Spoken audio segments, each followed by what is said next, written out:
বিসমিল্লাহির রহমানির রহিম। আসসালামু আলাইকুম ওয়া রাহমাতুল্লাহ। সকল প্রশংসা মহান রাব্বুল আলামিনের, যিনি আমাদেরকে সৃষ্টি করেছেন। পৃথিবী সৃষ্টি লগ্ন থেকে শুরু করে এখন অবধি প্রত্যেকটা মানুষ পৃথিবীতে আসবে, জন্মগ্রহণ করবে, আবার মৃত্যুবরণ করবে। মৃত্যুর পর তার দুনিয়াবি কাজের জন্য তাকে জবাবদিহি করতে হবে।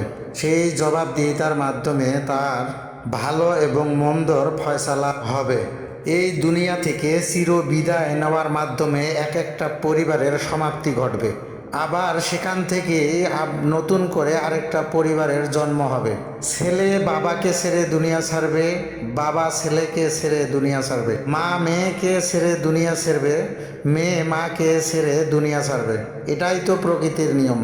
এত কিছু জানার পরেও কেন আমরা মিথ্যাচার, পাপাচার, অবৈধ কাজ, একজন আরেকজনকে দুনিয়ার থেকে বিদায় করে দেওয়া, এগুলো কাজ থেকে কেন আমরা বিরত থাকতে পারতেছি না? আমাদের মনুষ্যত্ব বোধ কবে জাগ্রত হবে? আপনারা নিজে নিজেই নিজের চোখ বন্ধ করে একবার ভাবুন তো, যে আমি আমার স্ত্রী, সন্তান, বাবা মাকে ছেড়ে দুনিয়ার থেকে চিরবিদায় নিয়ে নিলাম।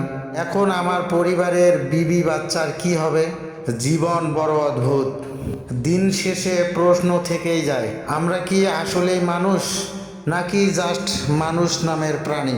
আমি সর্বোপরি সেই মহান রাব্বুল আলামিনের কাছে প্রার্থনা করি যে আল্লাহ, আমার এই বাংলাদেশের প্রতি রহমতের নজর ঢেলে দাও। আমাদের এই বাংলাদেশের সমস্ত মানুষকে হেদায়েত দান করো। তুমি